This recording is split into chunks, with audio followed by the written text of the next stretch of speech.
in this episode of Currents of the Macabre. Their own fault that they got caught because they left these clues to this evidence. Yeah.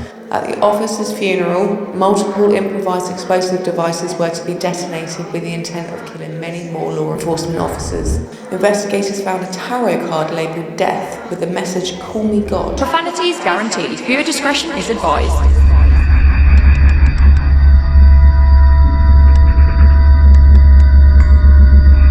Good morning. Morning. Actually, yeah, it is actually morning. It is Normally, if actually we plan to do one in the morning, it's usually early afternoon. Yeah, to be fair, this is later than I thought we would start, but I could not wake up this morning. Could you not? And it was too hot. It's still too hot. Yeah. It's like being in an oven. The Brits can never be happy about the weather. No. And the heat here, we're not used to it. It doesn't happen all the time. It's Mark obviously loves it because he's just bizarre. He likes to be a sweaty mess. But when you're perimenopausal on top of this as well, it's like double whammy. Oh, yeah. No one understands unless they're going through perimenopause. Shut up, you. World's smallest violin playing just for us. Exactly. So today's episode, I am going to talk about the Beltway Snipers. Have you ever heard of them?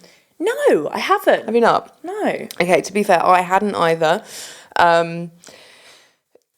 They're kind of atypical when it comes to serial killers. Right. Okay, but I'll explain why. And yes, without further ado, shall we crack on? Crack on, babe. Crack on.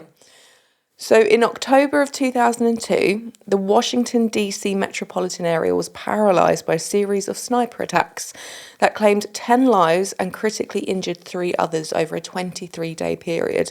So there's your first one. Like, serial killers tend to sort of, I don't know, it'll be months, years, that kind of thing. This is literally days. The culprits, 41-year-old John Allen Muhammad and 17-year-old Lee Boyd Malvo, which I'm not happy about. No. Because my surname is Boyd. Yeah. Not in any way affiliated. No, not at all. To point that out. Executed their plan with military precision. Muhammad was a Gulf War veteran who had previously qualified as an expert marksman. Malvo, a Jamaican teenager, had been taken under Muhammad's wing and influenced by his extremist views. The two had travelled across the country together and had practiced target shooting in a backyard in Tacoma, Washington. Their partnership was built on manipulation, with Malvo later testifying that he acted under Muhammad's control, targeting victims at random and spreading widespread spread panic. So you'll see that the victims are completely random. Wow. The first indication of what was to come occurred on the 2nd of October when a shot shattered the window of a Michael's craft store in Aspen Hill, Maryland. Though no one was injured, less than an hour later, James D. Martin, a 55-year-old program analyst, was fatally shot in a parking lot in Wheaton. On October 3rd, 5 people were killed. James L. Buchanan, 39, a landscaper, was shot while mowing a lawn near Rockville, Maryland. Prem Kumar Walakar, I think I've said that right. We know what we're like. You're better than me. He was 54 and a cab driver and was shot while pumping gas in Aspen Hill. Sarah Ramos, 34, was killed at a post office near Leisure World Shopping Centre in Silver Spring. And I want to say she was an FBI agent. Nope, I'm lying. She's not. But there is one.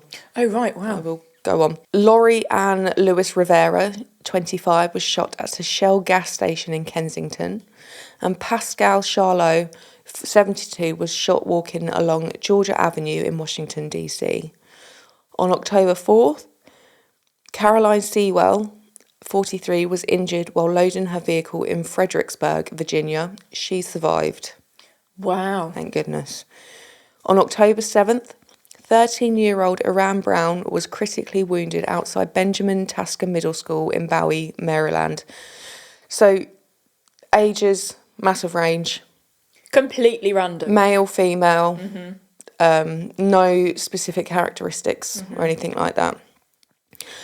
Additional attacks followed. So on October 9th, Dean Harold Mayers, 53, was shot while pumping gas in Manassas, Virginia. October the 11th, Kenneth Bridges, 53, a Philadelphia businessman, was killed at an Exxon near Fredericksburg. I don't know what an Exxon is. EXXON. I think that's a gas station. Oh, okay. I'm sure it is. Goobs is going to have a look. Yeah. Oh. Yeah, gas station. Oh, okay. October 14th, Linda Franklin, 47, an FBI analyst, was killed in a Home Depot parking lot in Falls Church, Virginia. October 19th, Jeffrey Hopper, 37, was shot in Ashland, Virginia and survived. And October the 22nd, Conrad Johnson, 35, a bus driver, was shot while standing on the steps of his bus in Aspen Hill and later died. Oh my gosh. So even though, these are a lot of victims, and serial killers, as we typically know them, would, like I say over months or years, even though these were days, they were constant. Like, it was every day, every other day, every 3 days, something like that. It's awful. Like, it's kind of like spree killing almost. Yeah, it's relentless, isn't Yeah. it? So the investigation was massive, and it involved over 30 local, state and federal agencies. Conflict in eyewitness accounts hampered efforts early on, with reports describing a white van, a box truck and a dark Chevrolet Caprice seen at different crime scenes. Profilers initially assumed that the killer was a lone white male, a theory that proved to be completely inaccurate. Adding to the confusion were the notes and messages left by the killers. After the shooting of Iran Brown, so the 13-year-old, investigators found a tarot card labelled Death with the message, "Call me God." Oh. I don't know why, but that surprises me that they left notes and things connected. Yeah, especially as it seems to, they just disappear after what's happened. Yeah. Rather, here they're literally just handing some sort of clue. Yeah, exactly. Evidence. Yeah. Later, at the scene of Jeffrey Hopper's shooting, police recovered a note demanding money and specifying a time and phone number for contact. The number was invalid, but forensic experts at the US Secret Service lab matched the handwriting to the earlier tarot card. Setting up your own fall from...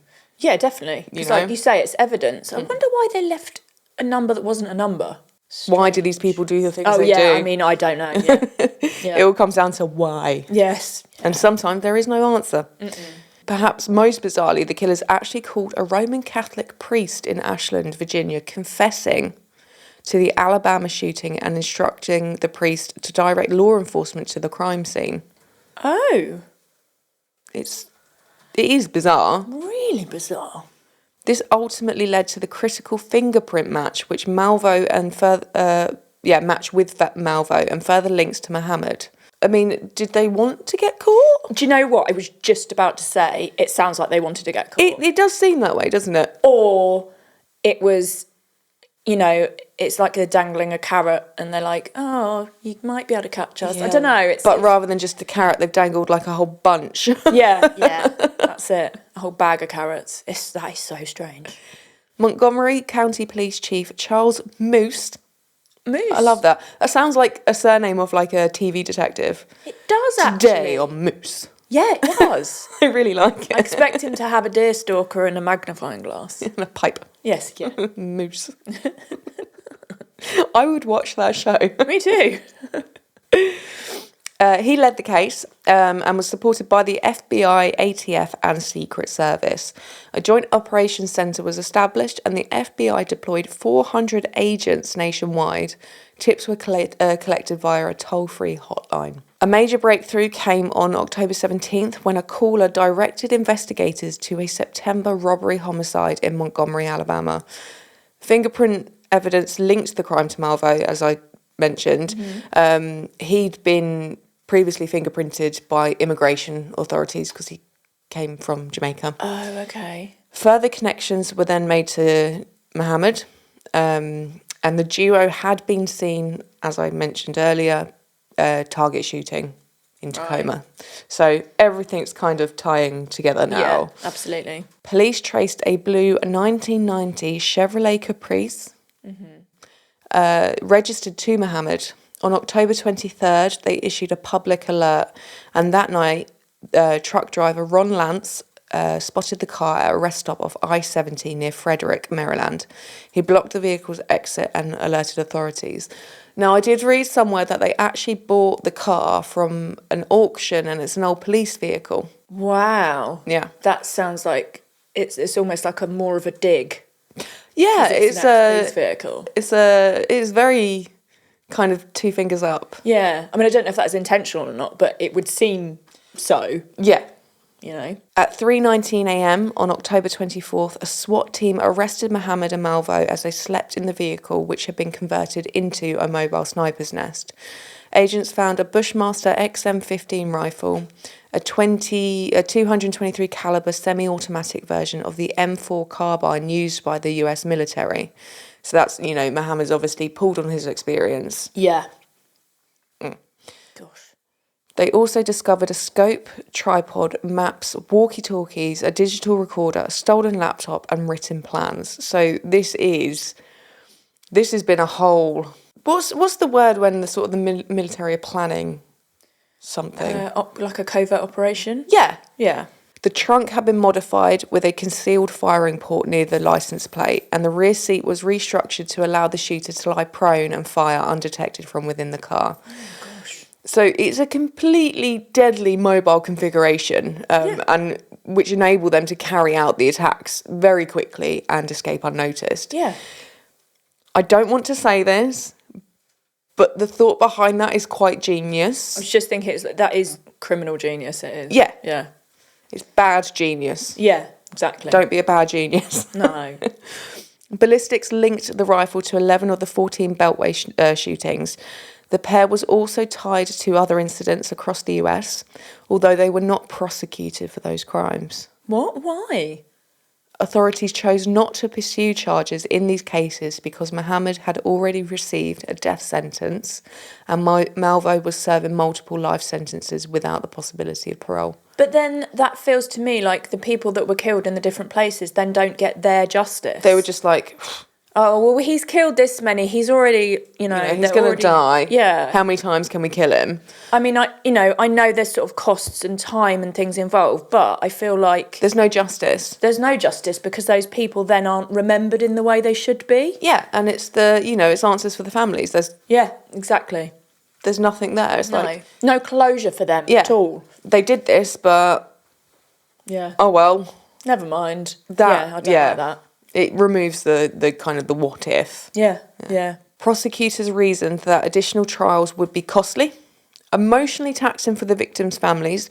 Yes, I get that, but they also, you get the option not to attend, still convict them. Yeah. And ultimately unnecessary since the sentences already ensured that neither man would ever be free again. I don't think so. I disagree. Yeah, I do. Completely. But, that's us. Yeah. I wonder how the viewers and or listeners feel. I just feel like they should answer for every life they've taken or every person they've injured, and to me that's not that. That's not happened. I believe it was Eileen Warnos who all of her she got so many different death sentences for her victims. Yeah. When one victim and she was sentenced to death, she's going to die. Do you know what I mean? Yeah, so why is it this not? Yeah, that doesn't sit under right, this. It can't be one rule for one and one for another. No. But I know different states have different laws. Yeah, there we go. So these incidents included, and it's not just one or two. On the 16th of February 2002, Kenya Cook, 21, killed in Tacoma, Washington. 19th of March 2002, Jerry Taylor, 60, killed in Tucson, Arizona. August the 1st, 2002, John Gator, 58, shot and survived in Hammond, Louisiana. 5th of September 2002, Paul LaRuffa, shot and survived in Clinton, Maryland. 14th of September 2002, Rupinder Benny Oberoi, 22, wounded in Silver Spring, Maryland. 15th of September 2002, Mohammed Rashid, shot and survived in Brandywine, Maryland. 21st of September 2002, Million Walden Mariam, 41, was killed in Atlanta, Georgia. The 21st of September again, 2002, Claudine Parker killed and Kelly Adams injured in Montgomery, Alabama. 23rd of September 2002, Hong Im Ballinger, 45, was killed in Baton Rouge, Louisiana. And the 26th of September 2002, Wright Williams Jr. was shot and survived in Baton Rouge.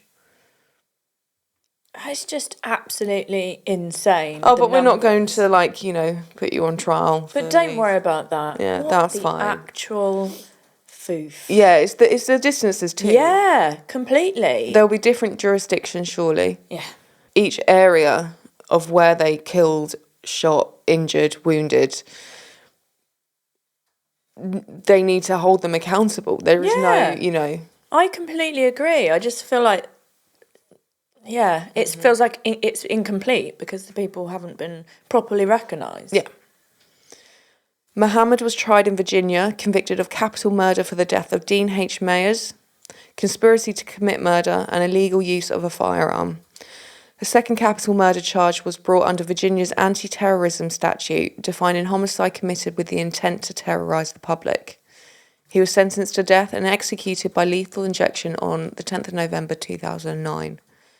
Malvo was tried separately for the murder of FBI analyst Linda Franklin. He was convicted of murder, terrorism and firearms charges and sentenced to life without parole. His defence argued that he was under Mohammed's psychological control. And in terms of extremism and terrorism, that they do that. Yeah. Like, brainwash people. you know, there's a huge thing when I was in the prison service, it's probably still the thing now, but when I was in the prison service, you would get people who would go to prison and then they would be converted.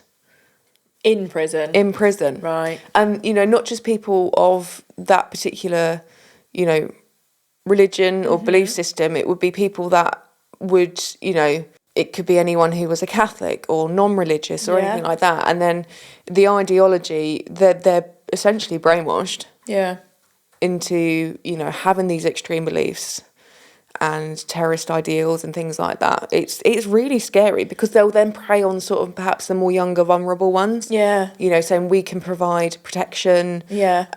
You know, you've got a brotherhood here. Yeah, Something like exactly. that. We'll be your support network under that kind of guise. Yeah.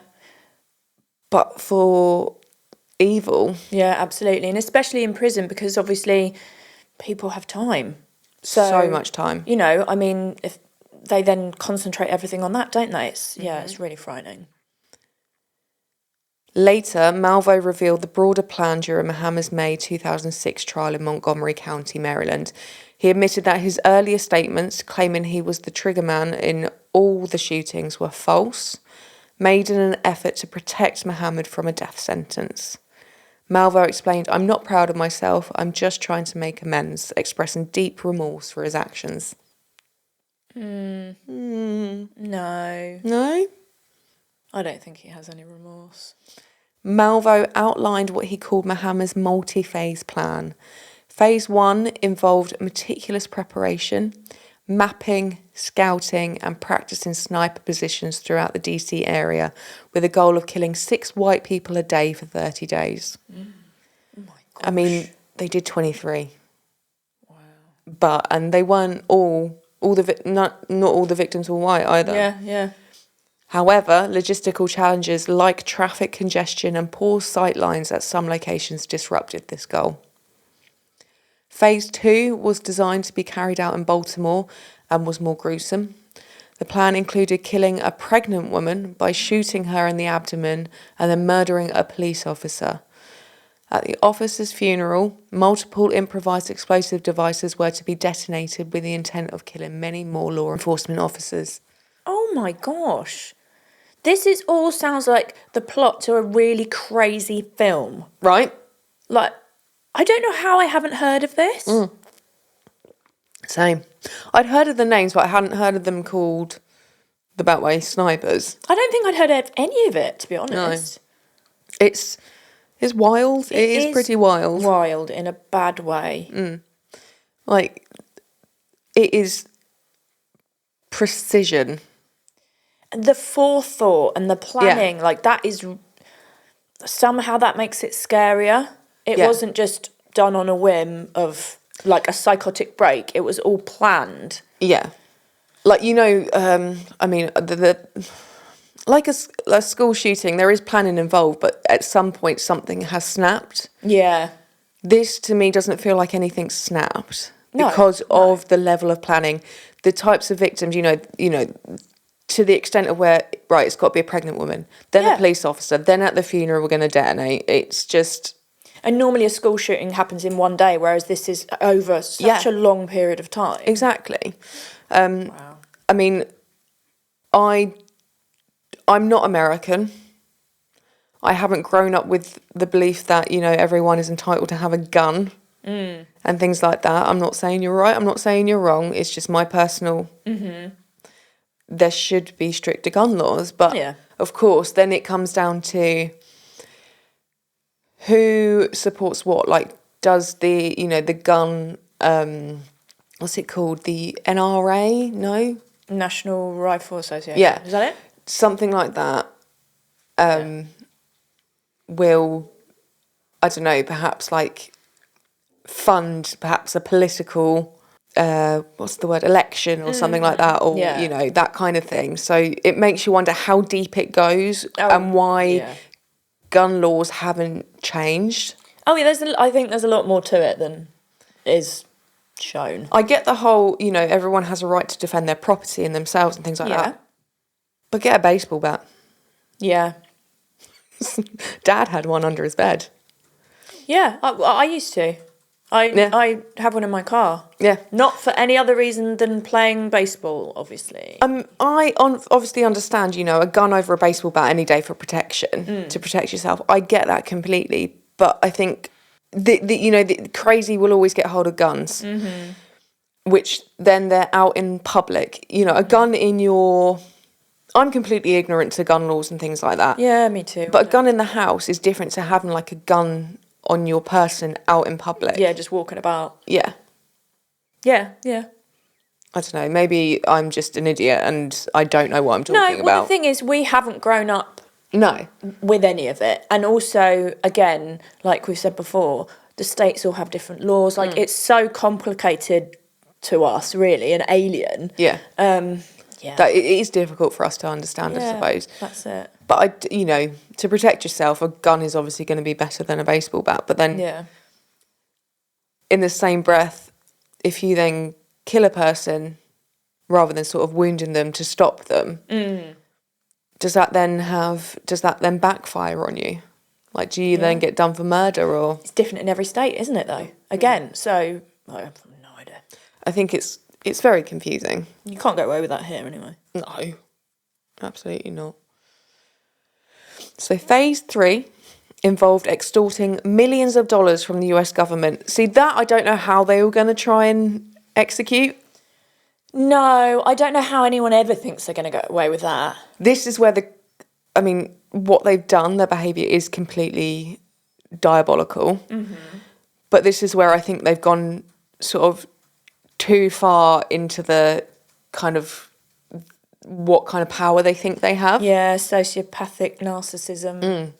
So the money would be used to establish a training camp in Canada to recruit and indoctrinate orphaned boys.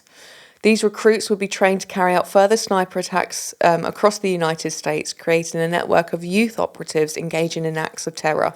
For goodness sake. Do you see what I mean? Yeah. That's very sort of dystopian... Yeah. Yeah, that's awful. Novel... Yeah, oh yeah. ...type thing. A bit George Orwell, isn't it? Gosh. So this testimony offered chilling insight into the calculated and far-reaching ambitions behind the sniper attacks, ambitions that went far beyond random killings and pointed to a systematic effort to destabilise and terrorise the public on a national scale. Malvo, initially claiming full responsibility, later testified that Mohammed had orchestrated a multi-phase plan. He is incarcerated at... I can't believe this is a real name for a prison. Red Onion State Prison in Virginia. Oh, okay. Didn't expect that, actually. No. The case contributed to the 2005 Protection of Lawful Commerce in Arms Act. In the aftermath of the Beltway Sniper attacks, Bushmaster Firearms and a Tacoma, Washington gun dealer faced a civil lawsuit and ultimately paid a $2.5 million settlement, even though they did not admit fault. Okay. Alarmed by the potential legal exposure of gun manufacturers and sellers. Oh, I clearly forgot about this in my little rant earlier. The NRA and its allies advocated for the act, which was designed to prevent future liabilities. Oh, ignore me. Was designed to prevent future liability suits against the firearms industry for crimes committed using their products.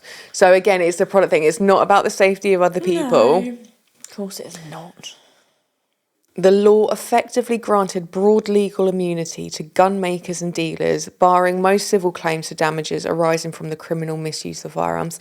I kind of get it, because the people that produce the guns, they're not the ones going out killing. No. It's how the people are using their products. Yeah, it's... Yeah. I was just about to say that. Yeah, you could say the same thing about cars. Yeah. That you could use be a that deadly car, weapon. Yeah. to mow down a load of people. Yeah, no, Therefore, yeah. we're going to sue Vauxhall.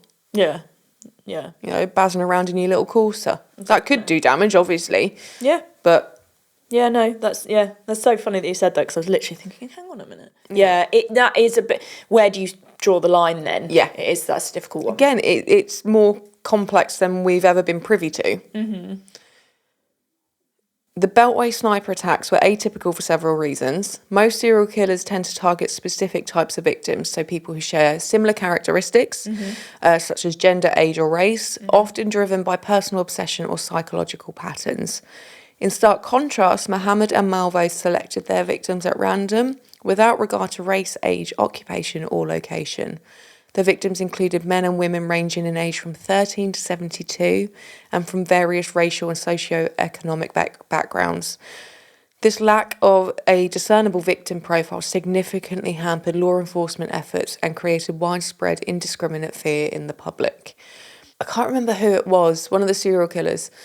It might have been Ted Bundy, and women then started to dye their hair blonde because he went for brunettes. That happened with a few serial killers. Yeah. There's no pattern here. No. You can't follow it. You can't. But then that goes to show that you can't always follow a pattern. Mm-hmm. And it's the same when serial killers change their MO. Yeah.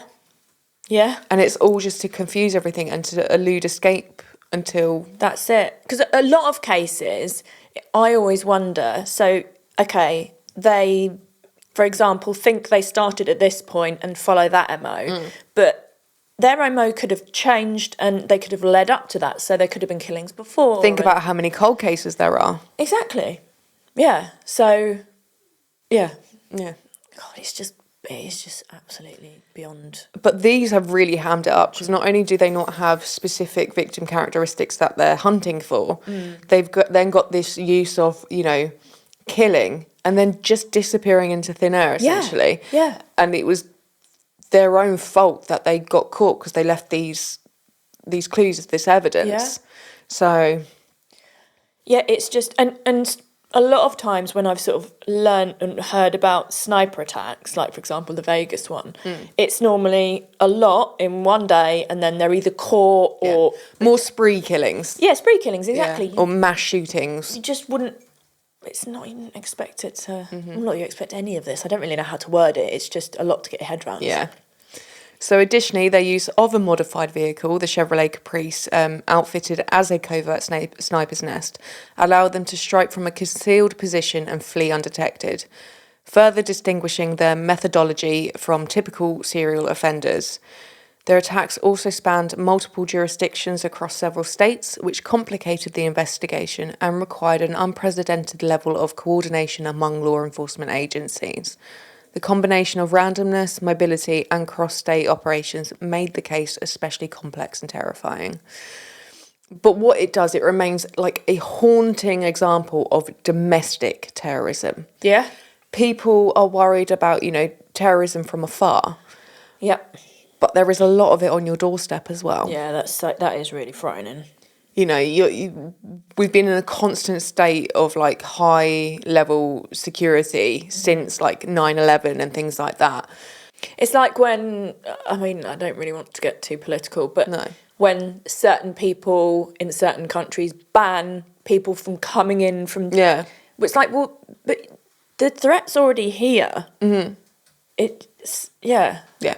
It's not coming from the outside, it's coming from... It's not always sort of the the more grandiose sort of acts, if you will. Right, okay, that, yeah. Are a constant threat. Of course they are. Yeah. But it's the ones which are more local, where you could be, any act of terrorism, you could just be going about your day as normal and something can happen. But yeah, just a car on the road, you just don't expect it. No, not at all. It's really shocking. Yeah. So, example of domestic terrorism and methodically planned violence that challenged law enforcement. It shocked the nation, and it has left a deep and lasting scar. I don't know how I never heard of this. Mm-hmm. Especially the fact that they used a modified vehicle as a weapon. And again, bad genius. All you need is a tiny hole above a license plate. Nobody's going to see that. No, and also, sorry to interrupt you. No, of course. If you think shots being fired, you think it's going to come from above. You're looking around, not from a car boot level. No. That's just... Exactly. It's so scary. I think it's things like that make it scarier. Yeah. When it's not obvious. The amount of planning that they went through is just... Oh my gosh. It's just absolutely bonkers. You're right, Wyn. Itching her tail. She's a little terrorist. She is a tiny little chihuahua terrorist. But yeah, so that is the case for the Beltway Snipers. Well, thank you for sharing that. It's... Yeah, like I said, I don't keep repeating myself, but I don't understand how I haven't heard of it. Or are there any documentaries? I suppose there would be. I'll probably Google it and see. There probably is, but nothing that I've seen recently. Okay. If you go back on Wiki, it's usually got something like popular culture and movies and things like that. So let's see. In popular culture, there you go. So film and television. Oh, CSI Miami. They did an episode called Killzone. It was so they postponed their episode Killzone because it was similar to what was going on, and it was going to come out at the same time. I think it's like little bits of episodes of more bigger things. Yeah. So you got the DC Sniper 23 Days of Fear. That was a television movie. Forensic Files was they did an episode. Criminal Minds. Born to Kill. The American Gangster series. There's quite a few. Yeah, there is. Yeah. Well, I'm going to have to watch one of those. Oh, there's something about William Shatner. Oh. Aftermath with William Shatner. The biography channel. There you go. And on February 28th, 2023, Paramount aired an episode of FBI True titled The Beltway Snipers Season 1, Episode 8. Yeah. And then sort of most recently, Netflix aired an episode of Catching Killers titled Train to Kill, the DC Sniper. Right, I'll give that a watch.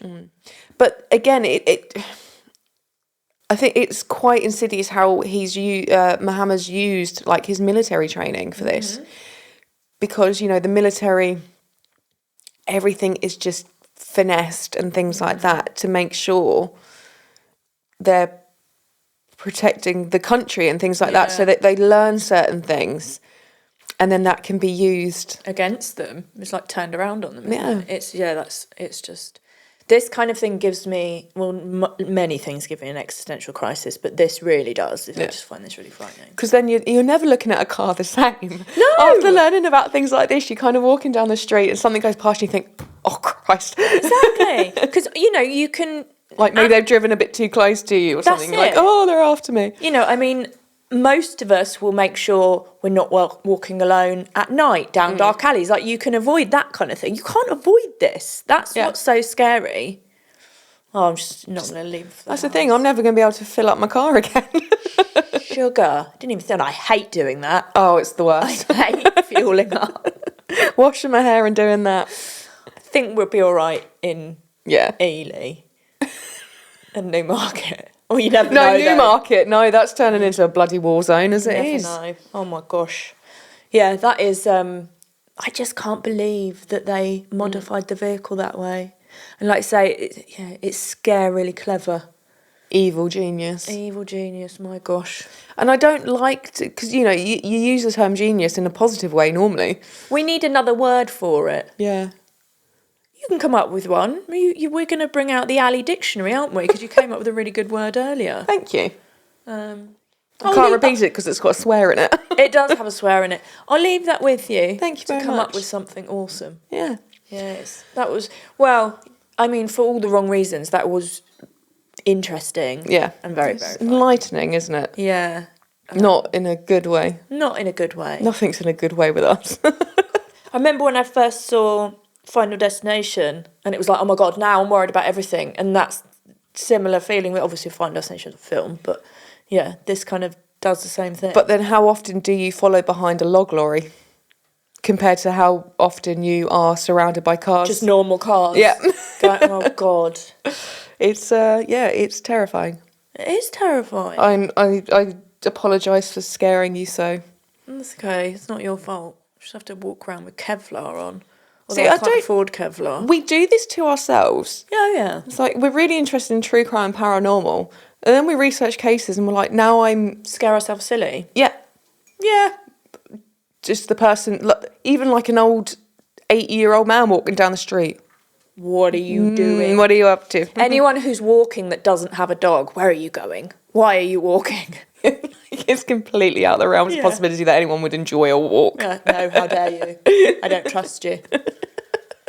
Look at you taking in nature. How You dare you. insidious weasel. It's funny, when I walk Winnie, she's always anyone who walks on the street, she's like, what are they doing 50 metres over there? It's kind of true though. Like I would trust a dog's reaction.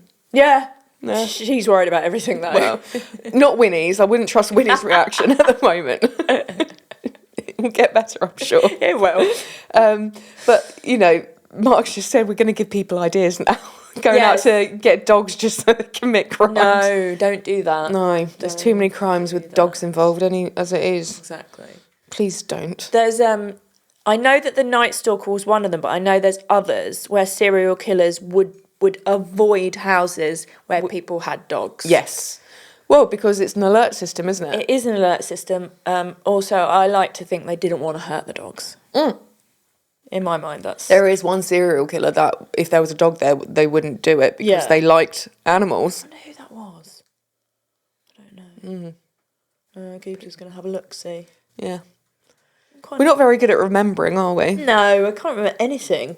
We've said many times, I was talking to someone about this at work, and that we were talking about a series we've watched, and they were like, oh, have you got any to recommend to me? I was like, no, because I can't remember what I've seen. I can't remember what I've read, what I've watched, what I've listened to. Yeah, no idea. I just know I liked them. Yeah. Or disliked them. And then I think we said this before, I'll get like halfway through a film or an episode, and I'll be like, oh, I've watched this. Oh, I didn't remember. And now it's, looks like a lot of them. Who does? Oh, serial killers. Oh, with dogs. Okay, like dogs. Okay. Yeah. Okay. Which is weird because earlier behaviours... Animal cruelty. Animal cruelty. Yeah. And that's kind of like a bit of an indication of what could be to come. Yeah. Well, obviously, that can't be used as the sort of blueprint for an absolute crazed lunatic. Yeah. Yeah. I love our theories. They have no basis in reality. They're just what we think. And because we think it, we're right. Yeah. So, yeah. I hope everyone somewhat enjoyed. I always say enjoyed. You know, I don't mean it like that. Find another word for that as well. Yeah. Okay, so another word for evil genius and another word for enjoyed something that is bad, actually. Yeah. Okay. Yeah, no one listens to a podcast for anything other than enjoyment. That's Yeah. true. And to learn. It's informative. Yeah. Entertainment. Morbid curiosity, Yeah. you know? Yeah. Okay. All right, well, I'll do the bits at the end Thank for you. you. Because that was really good. Thank you. Again, not the right word. You know what I mean. I do. As long as we know what we mean. You know what I mean. It's fine. We don't mean to be offensive. Topic horrific. Delivery exceptional. There you go. Perfect. Oh. Well done, Goobs. Yes. Keep that up there bravo. because I need to write that down so I remember. Yeah, very good. Very good. So if you want to find us, go to linktree/Cars of the Macabre, and every social media channel that we're on, every podcasting situation, YouTube, links, all the things, merchandise, our email. to There's a send lovely spooky tote bag that I do want to get. Is that the like faded colour one that I did? No, it's got bats on it. Oh, okay. Yeah, there's loads of cool merch on there. I spent a long time designing it and it is very cool. In fact, I need to buy some more. I do want the hoodie that says weirdo. Yes, we need that. Yeah. Yeah, that was one of the new ones I did along with side effects. And I did, sorry to go off on one about merch, but I did order a trucker cap because I wanted to know what the quality was, and it's perfect. It's like a proper old school style trucker cap. So I'm going to do some of them on there now that I know it's like comes out well. Okay. Yeah, so I'm going to do some of them. But yeah, so buy our merch, listen to us, watch us, review us, subscribe, set alerts, Download. download. If you don't download, we don't get any points and therefore no prizes. Yeah. I don't know what the prizes would be anyway, but massive thank you to Mark at Park Lane Studios for the lighting, the cameras, the sound, the production, basically everything. He's in charge. Yeah, he is the man in charge. And is there any... My stomach's rumbling. Is there anything else? Have I missed anything? No. Just spooky stories. Send spooky stories to us. They can be weird, they can be wonderful, they can be strange. They don't have to be connected with cars. We just want to know what's going on. We want you involved. We do. Part of the Cars team. Cars of the Macabre crew. Yeah. I think that's it. So thank you very much, Ali. Thank you very much, Mark. Thank you very much, Winnie. And until next time, Stay spooky, bitches.